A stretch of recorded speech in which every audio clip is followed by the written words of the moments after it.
CM Revanth Reddy సొంత గ్రామం కొండారెడ్డిపల్లి మాజీ సర్పంచ్ సాయిరెడ్డి మృతి ఆయన చనిపోతూ రాసిన సూసైడ్ నోట్ ఇప్పుడు రాష్ట్ర వ్యాప్తంగా హాట్ టాపిక్గా మారింది. సీఎం రేవంత్ రెడ్డి సోదరుల వల్లే వాళ్ళ వేధింపుల వల్లే తాను సూసైడ్ చేసుకుంటున్నట్లు కూడా అందులో రాయటం ఇప్పుడు రాజకీయంగా అనేక చర్చలకు అనేక అనుమానాలకు దారితీస్తోంది. అయితే బీఆర్ఎస్ నేతలు క్లియర్గా చెప్తున్నారు ఇది కేవలం సీఎం రేవంత్ రెడ్డి సోదరుల అరాచకం వల్లనే ఆయన మృతి చెందారు, ఆయన సూసైడ్ చేసుకోవాల్సి వచ్చింది అని చెప్పి కూడా బీఆర్ఎస్ నేతలు అలాగే ప్రతిపక్షాలు అయితే ఆరోపిస్తున్నాయి. మరోపక్క ఆ గ్రామస్తులు కానీ ఆ పార్టీకి సంబంధించిన నాగర్ కర్నూలు ఎంపీ కూడా అసలు సీఎం సోదరులకు కానీ సాయిరెడ్డి కానీ ఎటువంటి సంబంధం లేదు అని చెప్తున్నారు. అసలు ఏం జరిగింది? సూసైడ్ నోట్లో ఏమో ఆయన క్లియర్గా రాశారు. ఆ గ్రామస్తులు అక్కడ ఉన్న గ్రామస్తులు అలాగే ఆ పార్టీకి సంబంధించిన నేతలు కాంగ్రెస్ పార్టీ నేతలు అధికార పార్టీ నేతలు మాత్రం సీఎం సోదరులకు అలాగే ఆ సాయిరెడ్డికి ఎటువంటి సంబంధం లేదు అని చెప్తున్నారు. అసలు ఏం జరిగింది కొండారెడ్డిపల్లిలో, ఏం జరిగింది, అసలు ఆయన ఆత్మహత్య చేసుకోవడానికి గల కారణాలు ఏంటి తెలుసుకుందాం. ప్రస్తుతం మనతో బీఆర్ఎస్ పార్టీకి సంబంధించిన నేత అలాగే కార్పొరేషన్ మాజీ చైర్మన్ కేతిరెడ్డి వాసుదేవ్ రెడ్డి ఉన్నారు. ఒకసారి ఆయనతో మాట్లాడదాం. సార్, చూసే ఉంటారు మీరు, సీఎం రేవంత్ రెడ్డి సొంత నియోజకవర్గమైన కొండారెడ్డిపల్లికి సంబంధించిన మాజీ సర్పంచ్ ఆయన ఆత్మహత్య చేసుకోవడం, అందులో సూసైడ్ నోట్ రాయటం, అందులో కూడా సీఎం రేవంత్ రెడ్డి సోదరుల వేధింపుల వల్లే అని చెప్పడం ఏంటి, అసలు ఏం జరుగుతుంది? ఎందుకంటే నాగర్ కర్నూలు ఎంపీ ఆయన రెస్పాండ్ అయ్యారు, కాంగ్రెస్ లీడర్లు చెప్తున్నారు, ఆ స్థానికులు అక్కడ ఉన్న గ్రామస్తులతో కూడా మేము కూడా మాట్లాడాం, పల్లవి టీవీ ఎక్స్క్లూజివ్ మేమే వెళ్ళాము. వాళ్ళు సీఎం రేవంత్ రెడ్డి సోదరులకి అసలు ఆయనకి ఎటువంటి సంబంధం లేదని వాళ్ళు చెప్తున్నారు. సూసైడ్ నోట్లో మాత్రం రేవంత్ రెడ్డి సోదరుల వల్లే అని ఉంది. ఏంటి అసలు? ఇప్పుడు ఒకటండి, ముఖ్యమంత్రి కుటుంబానికి ముఖ్యమంత్రి సోదరులకు ఆయన ఆత్మహత్యతో సంబంధం లేదంటే ఎవ్వరు కానీ ఎప్పుడు కానీ చనిపోయేటప్పుడు ఎవరు అబద్ధం చెప్పరండి. ఇప్పుడు డైయింగ్ డిక్లరేషన్ చాలా ఇంపార్టెంట్. అది నువ్వు చాలా సందర్భాలలో ఆనాడు తెలంగాణ ఉద్యమంలో కూడా మేము చూసినాం, చాలామంది ఆత్మహత్య చేసుకున్నప్పుడు లెటర్ రాసి సూసైడ్ చేసి వాళ్ళు ఆత్మహత్య చేసుకున్న సందర్భాలు ఉన్నాయి అనేక సందర్భాలు. కాబట్టి ఆత్మహత్య చేసుకుంటూ చాలా పెద్ద ధైర్యం కావాలి, దానికి పిరికి వాళ్ళు చేసుకోరు, పెద్ద ధైర్యం కావాలి ఆత్మహత్య చేసుకోవాలంటే. అట్లాంటిది ఒక 15 సంవత్సరాలు ప్రజాప్రతినిధి ఉన్న నాయకుడు ఆత్మహత్య దాకా వచ్చింది అంటే దానికి కారణాలు ఏంటి? ఏం కారణాలు ఉన్నాయి? ఇలా నీ కళ్ళ ముందరే కనిపిస్తూ ఉన్నది కదా. ఆయన ఇంటికి పోకుండా మధ్యలో గోడ పెట్టిండ్రు. ఒక సందర్భంలో అక్కడ ఏదో హాస్పిటల్ ప్రాథమిక ఆరోగ్య కేంద్రం కడుతున్నాడని ఆయన స్వయంగా అనేకసార్లు విన్నపించుకున్నాడు, ఆయన వినలేదు అని. ఎందుకు వినలేదు? ఈ మధ్యలో ఈ రేవంత్ రెడ్డి గారు తీసుకున్న నిర్ణయాల వల్ల ఇలా ఆయన ప్రేమించేటోళ్ళు, ఆయన అభిమానించేటోళ్ళు కూడా ఆయన వ్యతిరేకిస్తూ ఉన్నారు. అందులో భాగమే సాయిరెడ్డి లాంటి వ్యక్తి. గతంలో ఆయనను అభిమానించిన నాయకుడే. ఈ మధ్యలో ఆయన చేసుకున్న పరిణామాలు చేయబట్టి, ముఖ్యమంత్రి గారు ఈ 11 నెలల పరిణామాలు చేయబట్టి ఒక సందర్భంలో మీడియాతోటో సోషల్ మీడియాలో ఎక్కడో ఒకడ వ్యతిరేకించిన సందర్భం ఉన్నది. వీడు నమ్ములు వ్యతిరేకిస్తూ ఉన్నాడు, ముఖ్యమంత్రి గారిని వ్యతిరేకిస్తున్నాడు కాబట్టి కక్ష కట్టిండు కాబట్టి ఇలా ఆయన మీద ఆ కక్ష తీర్చుకోవడానికి ఆ గోడ పెట్టిరు. వాళ్ళ కొడుకు చెప్తూ ఉన్నాడు కదా, కన్న కొడుకు చెప్తూ ఉన్నాడు కదా, దాన్ని ఎట్లా అబద్ధం మాట్లాడతారు? ఇవాళ సాయిరెడ్డి ఆత్మహత్యకు పూర్తి బాధ్యత ఈ రాష్ట్ర ముఖ్యమంత్రి గారిది, రాష్ట్ర ముఖ్యమంత్రి స్వయం సోదరులదే. డెఫినెట్గా వారికి ఆ కుటుంబానికి న్యాయం చేయాల్సిన బాధ్యత ఉన్నది. ఇప్పటికైనా ఆయన దేనికోసం చనిపోయిండు, ఎందుకోసం చనిపోయిండో సూసైడ్ నోట్లో ఉన్నది. ఆ సూసైడ్ నోట్లో దేనికోసం చనిపోయిండో ఉన్నది కాబట్టి ఆ విషయంలో మీరు చర్యలు తీసుకోండి. కాబట్టి ఒక్క ఊరే కాదు, ఇలా నమ్ముకున్న నియోజకవర్గ ప్రజలను నట్టేట ముంచిండు ముఖ్యమంత్రి గారు. సొంత ఊరి ప్రజలను నట్టేట ముస్తూ ఉన్నాడు. నీకు ఏం కావాలి? ఈ రాష్ట్రంలో అసలు పరిపాలన నడుస్తూ ఉన్నదా అనేది ఇలా ప్రజలకు ఒక డౌట్ వస్తూ ఉన్నది.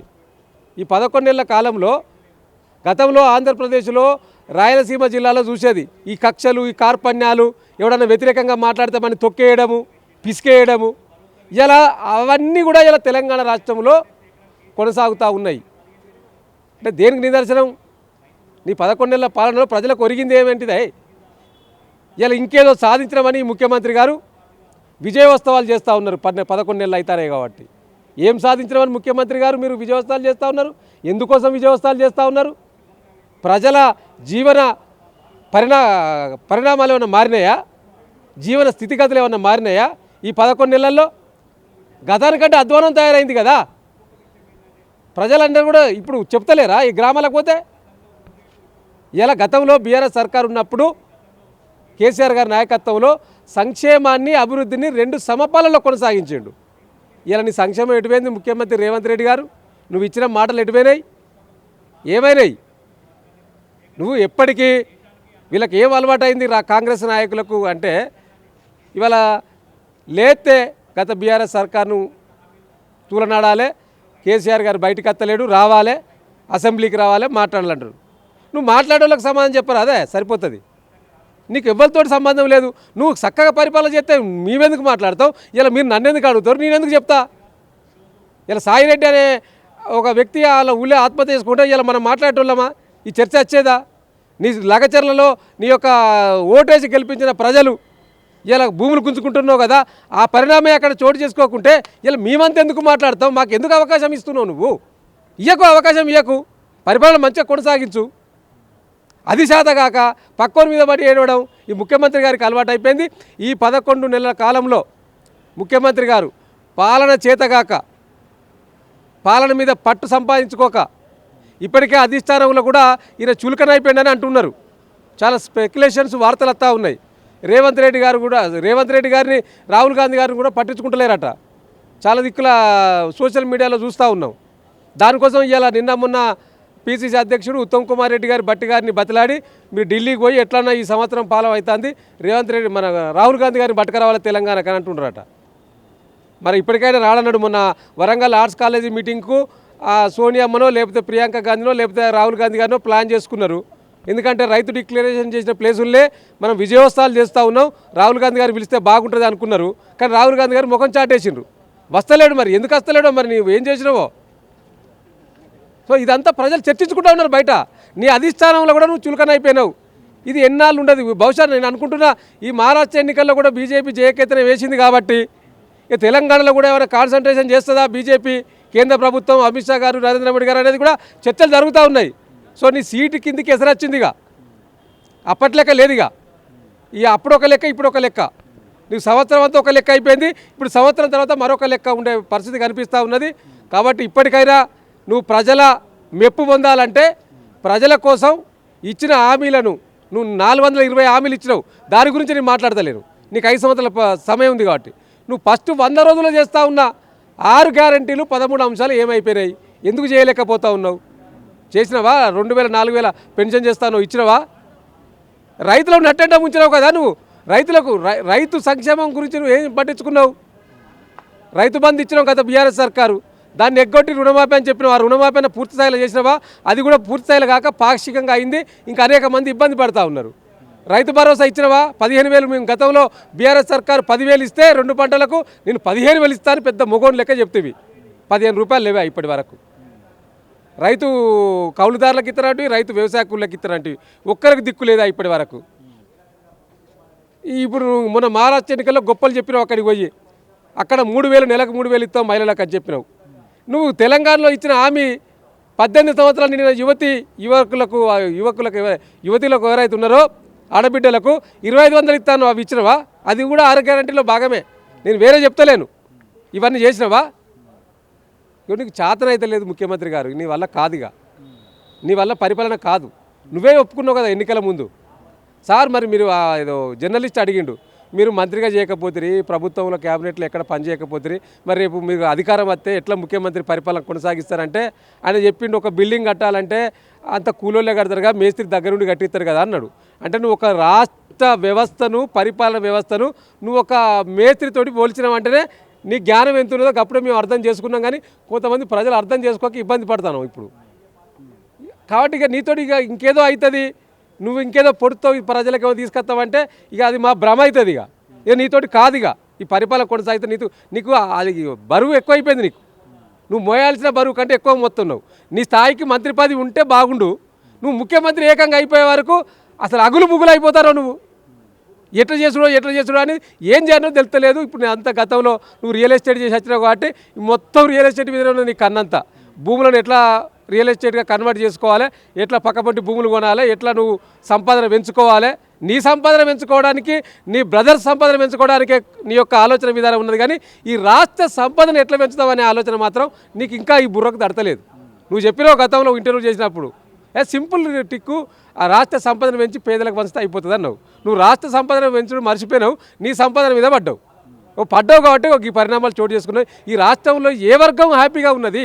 నీ 11 నెలల్లో విజయోత్సవాలు చేసుకుంటున్నావు కదా, ఏ వర్గం హ్యాపీగా ఉన్నది? నిన్ను కంటికి రెప్పలా కాపాడుతున్న పోలీసు వర్గం హ్యాపీగా ఉన్నదా? నువ్వు వాళ్ళకి భయపడి ఆ యొక్క టీజీ సంబంధించిన తెలంగాణ స్పెషల్ సంబంధించిన ఫోర్సు వాళ్ళను కూడా నువ్వు సెక్రటరియట్లో డ్యూటీలు కూడా బంద్ చేస్తేవి, మొత్తం వాళ్ళని వేరే వైపు కన్వర్ట్ చేస్తేవి. నీ భయాన్ని నీ భయపడ్డావు.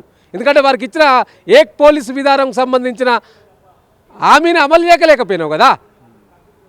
పోలీసులు నిన్ను కంటికి రేప కాపాడే పోలీసులనే నువ్వు చూసుకోలేకపోతే ఇక నువ్వు సామాన్య ప్రజలనే చూసుకుంటావు.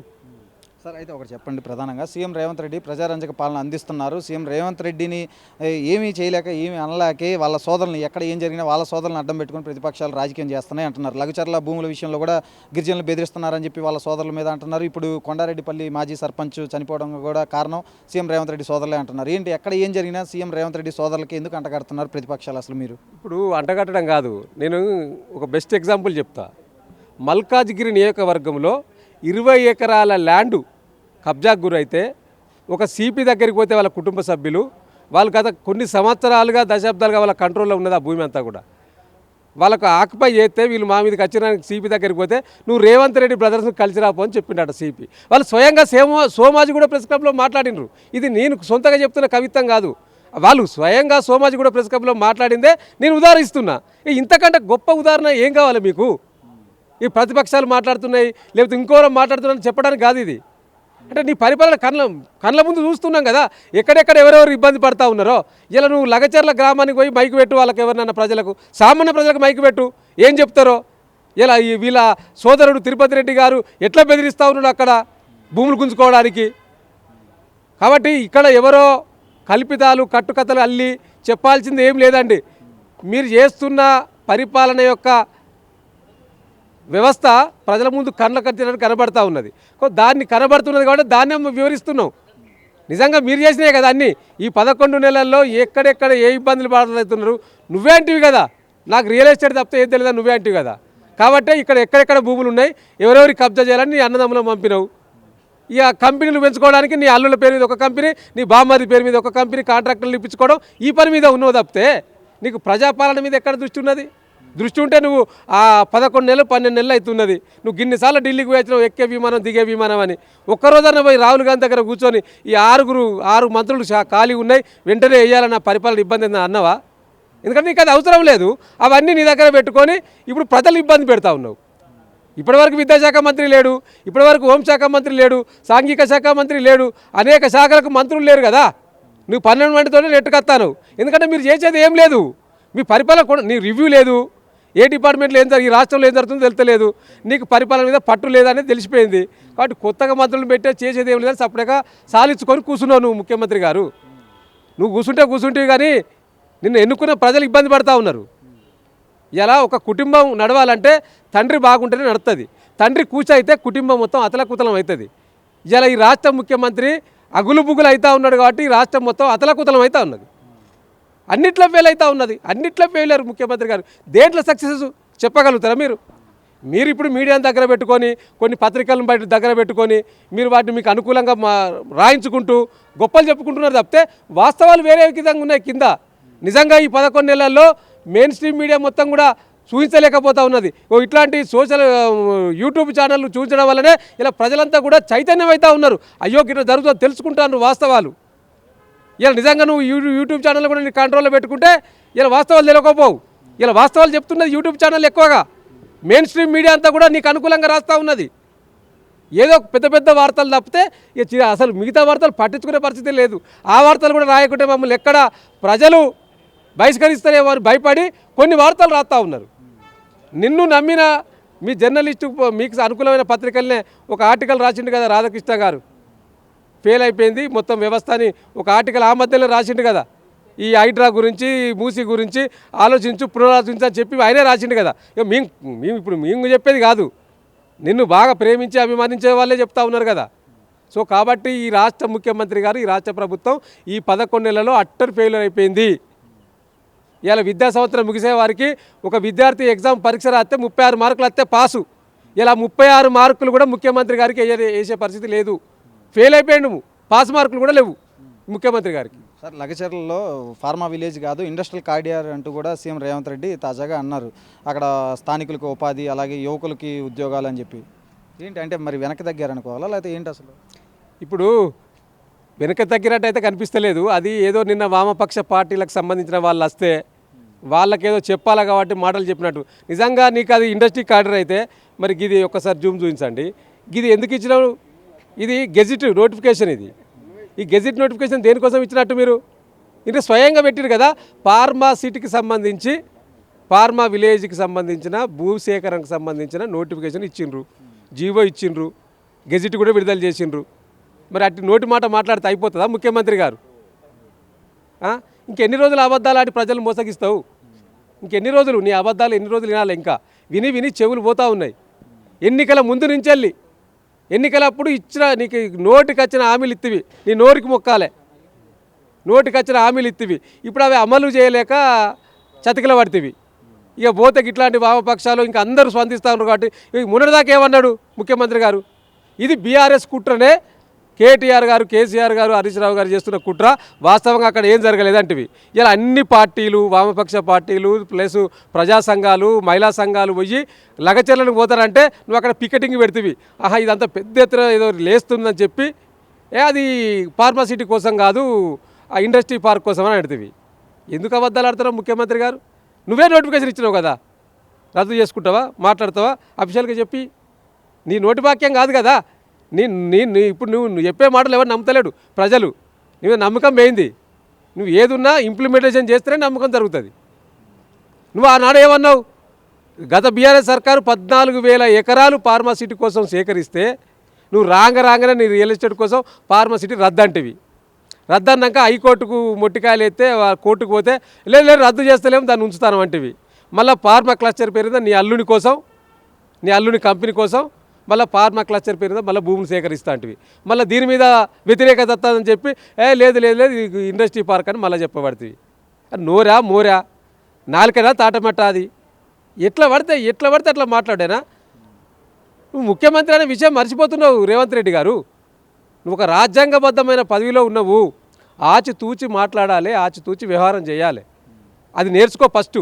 అందుకనే అనుభవం కావాలన్నారు పెద్దలు. ఎప్పుడైనా రాజకీయాలైనా లేకపోతే కుటుంబ వ్యవహారాలైనా అనుభవం కావాలంటారు. అనుభవంతో వ్యవస్థ నడిపిస్తారు. నీకు అనుభవం లేదు, నీకు అనుభవం. పోనీ అనుభవం వాళ్ళతోటి చెప్పించుకొని చేస్తావా అంటే అది శాతం అయితే లేదు నీకు. కాబట్టి నువ్వు చెప్పేటి అన్నీ అబద్ధాలు ప్రజలు అన్నిటిగా గమనిస్తూ ఉన్నారు. నువ్వు లగచర్ల భూములకు సంబంధించి కావచ్చు, లేదా నీ సొంత గ్రామంలో ఆత్మహత్య చేసుకున్న సాయిరెడ్డి విషయం కావచ్చు, లేదా నీ యొక్క బ్రదర్సు ఆక్రమించుకుంటున్న బెదిరిస్తున్న రియల్ ఎస్టేట్ దందాలలో ఎవరెవరిని బెదిరిస్తున్నారో వాళ్ళే బయటకు వచ్చి చెప్తా ఉన్నారు. సో ఇవన్నిటిని కావచ్చు, మొత్తం నీ కుటుంబ సంపాదనను పెంచడానికి, నీ సంపాదన పెంచుకోవడానికి ఈ రాష్ట్ర ముఖ్యమంత్రి పదవిని వాడుకుంటున్నాం అనేది ప్రజలు భావిస్తూ ఉన్నారు. అయితే ఒక మాట చెప్పండి, మహారాష్ట్ర అసెంబ్లీ ఎన్నికల ఫలితాల తర్వాత బీజేపీ, మోడీ, అమిత్ షా తెలంగాణపై దృష్టి పెడుతున్నారని మీరే అంటున్నారు. అంటే ఏం చేయబోతున్నారు? మీరేమన్నా బీజేపీతో కలవబోతున్నారు? మీరేమన్నా ఇక్కడ? మేము బీజేపీతో కలవడం కాదండి. ఇవాళ మహారాష్ట్రలో ఎందుకు నేను ఆ మాట అంటా ఉన్నానంటే, కేంద్రంలో ఉన్న బీజేపీ సర్కారు ఎక్కడనైనా ఇప్పుడు వాళ్ళకు ప్రధానంగా 4-5 రాష్ట్రాల్లో వాళ్ళకు అధికారం లేదండి. బీజేపీకి ప్రధాన ఆదాయం వచ్చే వనరులు ఒకటి మహారాష్ట్రలో ఇప్పుడు వచ్చింది, కర్ణాటకలో లేరు, తెలంగాణలో లేరు, పశ్చిమ బెంగాల్లో లేరు, తమిళనాడులో లేరు. దక్షిణ ప్రాంతానికి సంబంధించిన రాష్ట్రాలలో బీజేపీ అధికారంలో లేదు కాబట్టి వాళ్ళ కన్నంతా దక్షిణ ప్రాంతం పైన, దక్షిణ భారతదేశం పైన బీజేపీ కన్ను ఉన్నది. దాంట్లో భాగంగా తెలంగాణ పైన ఎప్పటి నుంచో ఉన్నది. మరి నిజంగా కాంగ్రెస్, బీజేపీ వ్యతిరేక శక్తులు కాబట్టి ఆలోచన ఉంటుందనే విషయాన్ని మేము భావిస్తూ ఉన్నాం. రెండవది, ఇలా కాంగ్రెస్ అట్టర్ ఫెయిల్యూర్ అయిపోయింది. ఇలా కాంగ్రెస్ తోటి బీజేపీని ఎదుర్కోవడం సాధ్యం కాదు. ప్రాంతీయ పార్టీలే భవిష్యత్తు పునాదులు, ప్రాంతీయ పార్టీలు లేకుంటే కాంగ్రెస్ పార్టీ జాతీయ పార్టీగా మనగడ లేదనేది తేలిపోతూ ఉన్నది. మనకు చాలా సందర్భాలు తెలిపోయింది, మన మహారాష్ట్రతో తెలిపోయింది. సో కాబట్టి ఒకసారి మహారాష్ట్రలో మనం చూస్తే ఇలా ఏక్నాథ్ షిండేకి సంబంధించిన శివసేన కావచ్చు, లేదా ఎన్సీపీ మన అజిత్ పవార్ది కావచ్చు, ఇవన్నీ ప్రాంతీయ పార్టీలే కదా. మరి వారితోటే అప్పుడు మీరు చక్రం తిప్పి అక్కడ నీ పరిపాలన కొనసాగించుకున్నది బీజేపీ. మళ్ళీ ఇలా ప్రాంతీయ పార్టీలో వాళ్ళకి బ్రహ్మాండమైన సీట్లు వచ్చినాయి. అక్కడ వాళ్ళకు ఒక 40, వీళ్ళకి ఒక 40 వచ్చినాయి. బీజేపీ కొన్ని వచ్చినా కూడా అంటే ప్రాంతీయ పార్టీల బలం పెరుగుతూ ఉన్నది రాష్ట్రాలలో. రేపు తెలంగాణ రాష్ట్రంలో కూడా అంతే. జాతీయ పార్టీలతోటి, అందులో కాంగ్రెస్ తోటి ఏమీ కాదు. మళ్ళీ ఈ రాష్ట్రానికి బీఆర్ఎస్ పార్టీ శ్రీరామ రక్ష. తెలంగాణ ప్రజలకు ఈ యొక్క ప్రాంతీయ అస్తిత్వాన్ని కాపాడాలంటే బీఆర్ఎస్ పార్టీ ఉంటేనే తెలంగాణ ప్రజల బాగోగులు పట్టించుకుంటుంది అనేది ప్రజలు మహారాష్ట్ర ఎన్నికల తర్వాత భావిస్తూ ఉన్నారు ఇప్పుడు అది చూసుకున్న తర్వాత. కాబట్టి ఇలా బీజేపీ అట్లాంటి యొక్క ఆలోచన గతంలో దేశంలో 9 రాష్ట్రాలను కూలగొట్టింది కాబట్టి తెలంగాణలో కూడా చేస్తుంది కావచ్చు అనే ఒక చర్చ ఉన్నది కాబట్టి దాన్ని నేను ఆ విధంగా చెప్పగలిగాను. Thank you sir. ఇది తెలంగాణలో అయితే కాంగ్రెస్ పార్టీతో రాష్ట్రానికి రాష్ట్ర ప్రజలకు ఒరిగిందేమీ లేదు. ఖచ్చితంగా రాష్ట్రానికి బీఆర్ఎస్ పార్టీనే శ్రీరామ రక్ష. రాబోయే రోజుల్లో మళ్ళీ మరొకసారి తాము అధికారం చేపట్టబోతున్నామని కూడా ఆయన చెప్తున్నారు. ఇక్కడ ప్రధానంగా ఆయన ఒక కీలకమైన పాయింట్ కూడా చెప్పారు. దక్షిణాది పైన బీజేపీ భారతీయ జనతా పార్టీ ప్రధానంగా ఫోకస్ పెట్టింది. ముఖ్యంగా కేంద్రానికి ఆదాయం వచ్చే రాష్ట్రాలు ఏవైతే ఉన్నాయో అటు ముంబై కానీ ఇటు హైదరాబాదు లేదంటే బెంగళూరు ఇటు అంటే తెలంగాణలో కానీ కర్ణాటకలో ప్రస్తుతం అక్కడ కాంగ్రెస్ పార్టీ అధికారంలో ఉంది. సో బీజేపీ ఆ దృష్టిగా ఏమన్నా దృష్టి పెట్టే అవకాశం ఉన్నట్లు అనేక చర్చలు కూడా జరుగుతున్నాయి. కాబట్టి రాబోయే రోజుల్లో రాజకీయాల్లో ఏమైనా జరగచ్చు అని చెప్పి కూడా కేతిరెడ్డి వాసుదేవరెడ్డి చెప్తున్న పరిస్థితి ఉంది. ఇక ముఖ్యంగా చూసుకుంటే రాష్ట్రంలో సీఎం రేవంత్ రెడ్డి సోదరుల అరాచకాలు పెరిగిపోయినాయి. అందుకు నిదర్శనమే కొన్ని ఘటనలు. డైరెక్ట్గా సిపి దగ్గరికి వెళ్తేనే ఒక ల్యాండ్ విషయంలో సీఎం రేవంత్ రెడ్డి సోదరులను కలవాలి అని చెప్పిన ఘటన కూడా ఆయన చెప్పిన పరిస్థితి ఉంది. కెమెరామెన్ కిరణ్తో మణిశంకర్, పల్లవి టీవీ, తెలంగాణ భవన్ నుంచి.